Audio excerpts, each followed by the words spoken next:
Je l'ai appelée sur son téléphone et je suis tombée sur sa messagerie et j'ai entendu sa voix. Et donc pour moi, elle avait écouté et effacé ses messages, donc elle était vivante.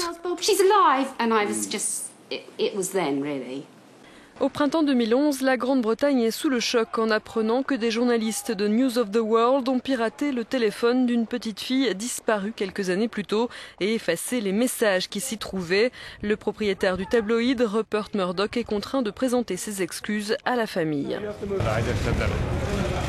J'ai seulement dit qu'en tant que fondateur de cette entreprise, j'étais atterré de découvrir ce qui s'était passé. Et j'ai présenté mes excuses, c'est tout ce que j'ai à dire. La mort de News of the World fut dès lors actée en juillet 2011 et entraîna la mise en place de la commission Leveson sur l'éthique et des pratiques journalistiques en Grande-Bretagne. En un an, de nombreuses personnalités se sont succédées devant la commission, racontant comment les pratiques intrusives de journalistes peu scrupuleux affectaient leur vie.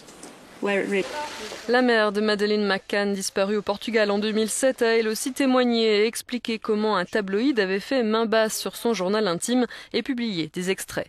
Je me suis sentie violée, j'avais écrit ces mots et couché ces pensées sur le papier dans l'un des moments les plus désespérés de mon existence. L'enquête menée par la commission Leveson a également mis en lumière les étroites relations qui unissent hommes politiques, responsables de groupes de presse et hauts fonctionnaires de la police. Alors que Lord Leveson plaide pour la mise en place d'une autorité indépendante chargée d'encadrer la presse, au sein de la BBC, on ne veut pas croire à l'instauration d'un organe de censure. Il n'y aura pas de censure étatique. Aucun politicien de premier plan ne peut être en faveur de la censure. Aucun politicien de premier plan ne soutient la mise en place d'un outil de régulation gouvernementale. Le débat est le suivant. Si vous avez un organe de régulation de la presse, comme c'est déjà le cas, le législateur a-t-il un rôle à jouer dans la reconnaissance de cet organe de contrôle ? Pour la Société des journalistes britanniques, il faut avant tout relativiser la portée de ce scandale.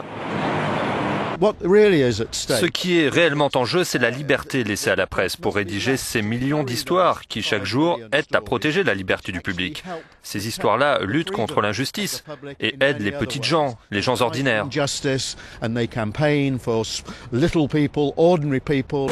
Reste que la concentration économique des titres de presse dans quelques très grands groupes n'encourage pas l'indépendance des journalistes, assurent certains.